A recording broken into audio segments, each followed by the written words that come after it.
My mother said to me, "I wish you were like your sister and not a complete failure." She laughed while crying. My dad added, "Finally, someone's being brutally honest about your disappointments." My sister smirked. "Some people just don't live up to family standards," she said. My brother agreed. "Finally, Mom's saying what we all think about you." My uncle nodded. "Some children just bring shame to the family name." My aunt finished. "Some people just don't have what it takes to succeed." I told them then, "I wish you were more like my grandmother, and not a parasite who lives off others." The smile fell from my mother's face as she registered what I'd said. My name is Rachel, and this is the story of the day my whole family found out what happens when you push someone too far. Growing up as the middle child in the Henderson family felt like constant comparison. My older sister, Emma, was the golden child. Valedictorian, full scholarship to Yale, now a partner at a law firm, married to a successful lawyer, living in a Connecticut mansion with 2 children. My younger brother, Jake, was the high school star quarterback who went to Stanford on a sports scholarship and now earns a 6-figure salary at a tech company. And then there was me, Rachel, the so-called disappointment who went to community college, waited tables, and, according to my family, never amounted to anything. The truth is I had dreams. I wanted to be a photographer, and I wasn't terrible at it.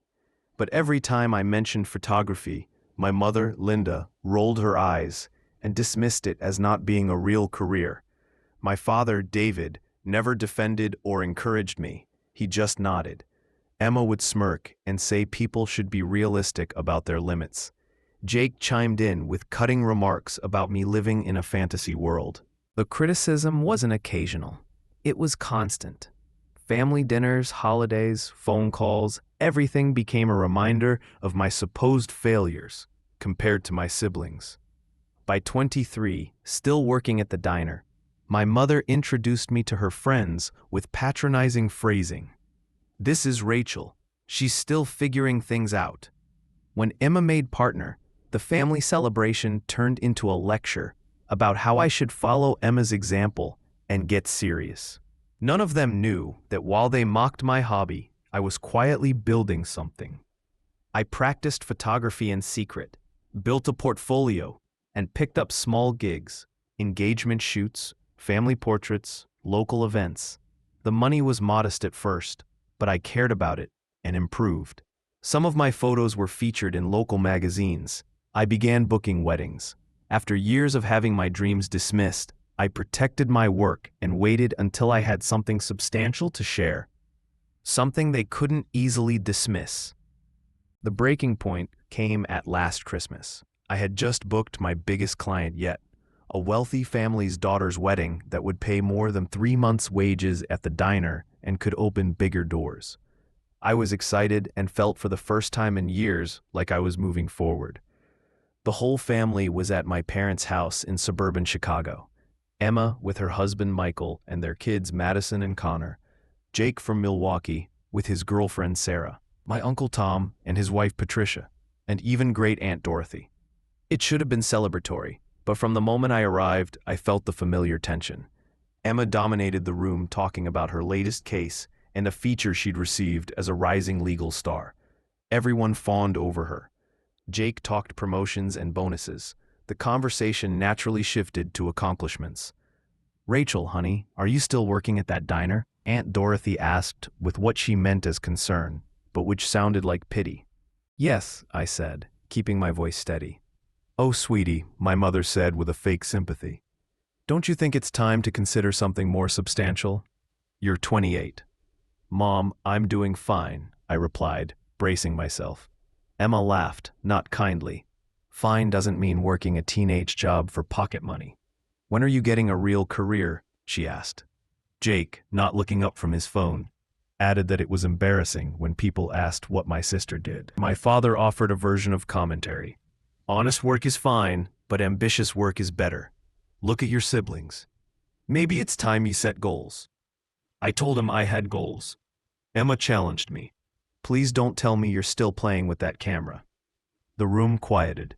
This was the moment I'd feared for years. Every eye on me, waiting for the family to tear down whatever small dream I could mention. Photography isn't playing, I said. It's something I care about and I'm good at it. My mother snorted. Caring about something doesn't make it a career. You can't pay rent with passion. Aunt Patricia praised hobbies, but insisted it was time to focus on building a real life. Uncle Tom reminded me I was almost 30 and asked what I had accomplished compared to Emma and Jake. Tears stung my eyes, but I refused to give them the satisfaction of seeing me cry. I've accomplished plenty, I said. Emma demanded specifics. I explained I'd been building a photography business, had clients, had been published, and had just booked my biggest wedding yet. My mother dismissed it. You took pictures for friends and called it a business. That's not the same as a real career. The room agreed. Jake nodded and said I needed to face reality. Even my father said I had to stop chasing pipe dreams. Then my mother said what she'd been hinting at for years. I wish you were like your sister and not a complete failure, she said, laughing. It was cold and cruel. Me-one was finally being honest about my disappointments. Emma piled on. Some people just don't live up to family standards. Jake added his approval. Uncle Tom called it unfortunate but expected. And Patricia suggested I accept my limitations. Standing in that room, surrounded by family, who were supposed to love and support me, I felt more alone than ever. They had declared me worthless and dismissed everything I'd worked on. But something inside me shifted. Years of suppressed frustration rose up, and I saw my mother for who she was in reality. Linda had been a housewife for 30 years. She never had a career or supported herself financially. She lived off my father's income, spent her days on neighborhood gossip and soap operas, and criticized others while contributing little beyond the household's bare minimum. Then I thought of my grandmother Helen. She raised 4 children mostly on her own after my grandfather died, worked 2 jobs, put herself through nursing school, became head nurse at Chicago General, bought her own house, and supported her family without asking for help. Grandma Helen was the kind of strength my mother pretended to be. The words left me before I could stop them. You know what, Mom? I wish you were like my grandmother, and not a parasite who gets supported by others. The smile dropped from her face, and the room went dead silent. Excuse me? She whispered. You heard me, I said, and then I kept going. Talk about failure, let's talk about you, I told the room. What has Linda Henderson actually accomplished in 52 years? My mother tried to push back. I raised your children. Did you? I countered. From where I'm sitting, you spent a lot of time tearing us down instead of building us up, especially me. I turned to Emma. Do you know how Mom pays her credit card bills? Dad does. Who pays for her car, clothes, hair appointments, lunches? Dad does. She hasn't earned $1 of her own in 3 decades. Emma's smirk vanished. She called me unfair, but I ask what was fair. Is it fair to mock someone for working an honest job while a grown woman with no independent income criticizes others? My father shifted uneasily. He said Mom worked hard at running the household, but there wasn't conviction in his voice. Does she? I shot back. We have a cleaning lady. We eat takeout because Mom doesn't like to cook. She doesn't do yard work, handle finances, or household maintenance. What exactly is essential here? My mother's voice began to shake, but she said I didn't have to justify my life. I answered that she didn't get to criticize mine. The difference between us, I said, is that I work for what I have. That diner job, it pays my rent, puts food on my table, and keeps my car running. I don't ask anyone for money. I don't rely on someone else. I pulled out my phone and showed the wedding contract email. The wedding I booked is for $12,000, I told them. That's more than some people make in 3 months, and I earned it. The room went quiet as they did the math. Even if I were still just waiting tables, at least I supported myself. At least I had the dignity of independence, rather than being a financial burden.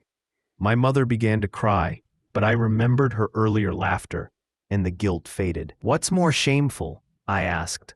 Working an honest job while building a business, or being a grown woman who's never supported herself? Uncle Tom tried to interject, suggesting I was harsh. I turned to him. Uncle Tom, you run an accounting firm. How would you feel if your wife sat around, criticizing others while contributing nothing financially? Patricia looked taken aback and she explained she worked part-time and volunteered. She contributed. I called my mother out. What is your contribution? What is your legacy besides raising children who learned to tear down a sister to feel better? Jake said I was being harsh. I reminded him it was harsh when he said he was embarrassed to tell people what I do, or when he agreed Mom was being honest about me being a failure. I looked around at everyone who had spent years making me feel small. Here's the truth none of you want to acknowledge, I said. I'm the only one in this room who's had the courage to build something from nothing. I acknowledge there's nothing wrong with the traditional path Emma took. Good grades, college, a steady job. But pointed out it's not the only way to be successful. I reminded them I was 28, had supported myself since 21, never asked Mom and Dad for money, and hadn't moved back home. I'd been figuring out my own way while keeping a job that paid the bills. To Jake, I said that he followed a traditional path too, sports scholarship, a job through connections, and that I had chosen a different route. The real difference, I insisted, was that everyone else actually worked and supported themselves. My mother did not. Emma protested that Mom had sacrificed her career to raise children. I asked, what career? She worked as a receptionist before marriage. That isn't what you call sacrificing a promising career. Plenty of women raise children and still contribute financially, I pointed out. My mother chose otherwise. By now, I was packing my bag. I'm done, I told them. I'm done pretending your opinions matter. I'm done letting you make me feel small when you haven't earned the right to judge. I told them I was going home to my apartment that I pay for with money I earned, and I'd keep building the photography business they thought was pathetic. And I'd do it without their support or encouragement, as I always had. When I succeed, and I will, don't expect me to forget this night. Don't expect me to forget that when I needed support most, you chose to tear me down. Don't expect to be included in my successes or my happiness. I looked straight at my mother. While you sit in this house your husband pays for, wear clothes he buys, and eat food he provides, maybe consider what Grandma Helen would say about the way you chose to live. Maybe think about actually contributing something to the world, instead of only criticizing the contributions of others. Then I walked out and didn't look back. My phone rang before I reached the car. Emma, probably calling to tell me I'd gone too far. I declined and drove home. The trip back was a blur. My hands shook so badly I could barely hold the wheel. I replayed the scene, the look on Mom's face when I called her a parasite, the stunned silence, how everyone froze as I dismantled their self-righteousness. At home, I collapsed on the couch and sobbed. Not from regret, I didn't regret a word, but from the relief. For the first time, I had fought back.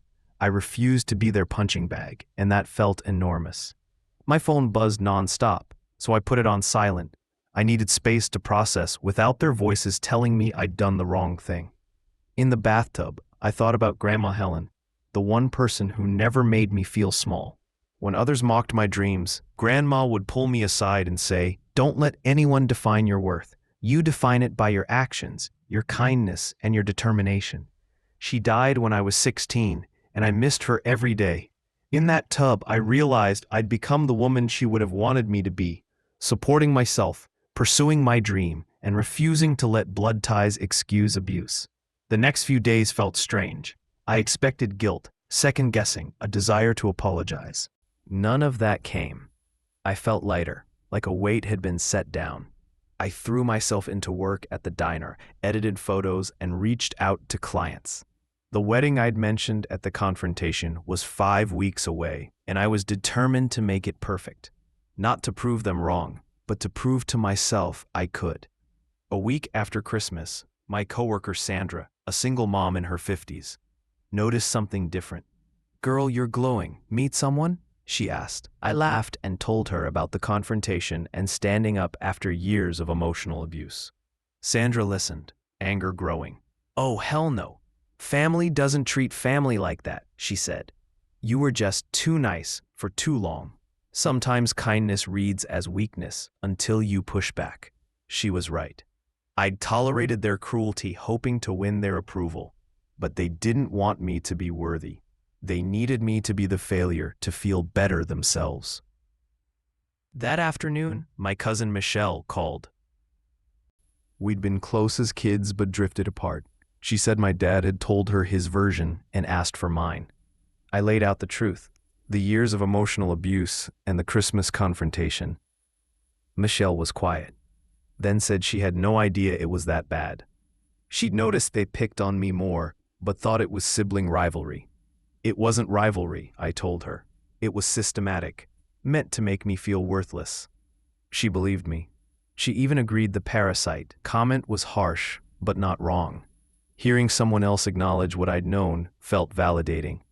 Michelle described how, from her view, Mom didn't do the work of a homemaker. A cleaning lady, frequent takeout, lots of leisure. Worse, she was constantly criticizing others. I started to wonder if I'd been crazy, but Michelle's voice confirmed I wasn't. After the call, I felt firmer about cutting contact. The wedding went better than I'd hoped. The bride, Jessica, loved the photos and posted several on Instagram with glowing praise. Within 24 hours, I had 3 inquiries from brides who'd seen the post. Jessica later called. Everyone was raving. Her mother-in-law called the photos the most beautiful wedding photos she'd ever seen. Her maid of honor wanted me for an engagement party and offered to pass my portfolio to her husband in marketing, who used photographers for corporate events. 2 weeks later, the hotel's event coordinator booked me to photograph their annual charity gala, a black tie event with 300 guests and local celebrities. The pay wasn't quite 3 months' diner wages, but it was steady corporate work that could lead to more. I was building a reputation, professional, talented, reliable. Referrals multiplied, and I began booking faster than I could manage. More important than money was how I felt. For the first time, I didn't second-guess whether I deserved success. I worked hard and enjoyed the results. 3 months after Christmas, Emma stopped calling and sent a long email instead. She wanted to clear the air, said Mom was devastated and that I'd overreacted to honest feedback from people who loved me. I read it twice and deleted it. There was no apology, no recognition of harm, just more manipulation dressed as concern. That's when I understood the estrangement could be permanent, and I accepted it. I didn't miss the criticism or the snide remarks. I missed the idea of a loving family, an idea I'd never actually had. Instead, I focused on what I did have: friends who celebrated me, clients who respected my work, and a growing business I loved. 10 months later, I hadn't spoken to any of them. Mom called a few times early on. I didn't answer. Emma texted that I owed Mom an apology. I ignored it. Jake messaged about concern for my mental health. I almost laughed. Meanwhile, the $12,000 wedding led to more bookings, social media attention, and higher rates. 6 months after that confrontation, I quit the diner and became a full-time photographer. I signed a contract as the exclusive events photographer for a boutique hotel, guaranteeing steady income plus individual bookings. I make good money now, not quite Jake's tech salary yet, but closing in, and I do it on my own terms. I also started therapy. Talking with a professional helped me name what I'd experienced: emotional abuse. My therapist reminded me families should build you up, not tear you down. Support your dreams rather than mock them. Therapy helped me stop seeking validation from people determined not to give it. I began dating Marcus, a freelance graphic designer who understands the challenges of self-employment. He has never made me justify my career. When I told him about my family, He was horrified. His reaction confirmed what I'd already known. Their behavior wasn't normal. A few weeks later, I ran into Aunt Patricia at a grocery store. She seemed uncomfortable, but came over. "Rachel, how are you?" she asked. I told her honestly I was doing well. She said Mom was having a hard time and missed me. I asked Patricia directly whether she thought Mom's words were acceptable. She faltered, then admitted they'd been wrong. "I'm sorry, Rachel," she said. The first apology I'd heard. It didn't fix everything, but it mattered. Patricia said Mom was seeing a therapist and starting to understand the damage she'd caused. "Growth is important," I told her, and if Mom wanted to apologize in writing, I'd read it. But I wasn't going to let myself be pulled back into that dynamic just so everyone else could feel better. I've thought about that conversation a lot. Part of me misses family, but I've learned that blood doesn't automatically equal family. Real family supports, encourages, and loves you even through hard times. Real family doesn't tear you down to feel superior. I've built a new kind of family. Marcus, my therapist, friends who actually celebrate me, and a network of photographers and small business owners who understand the work and cheer successes. Ironically, I became exactly what Mom always claimed to want: successful, independent, financially stable. But now that I've achieved it, I don't need her approval. I don't need theirs. I know my worth, and it's not determined by their view. Sometimes I wonder if Mom has reflected on what I said about Grandma Helen, whether she's reconsidered whether the problem was my ambition or her lack of support. Mostly, though, I don't think about them much. I'm too busy building the life I want and surrounding myself with people who genuinely care about my happiness and success. A little girl who cried herself to sleep after family dinners, wondering why she wasn't good enough, is gone. In her place is a woman who knows her worth, fights for her dreams, and won't accept anything less than respect. That, I believe, would have made Grandma Helen proud.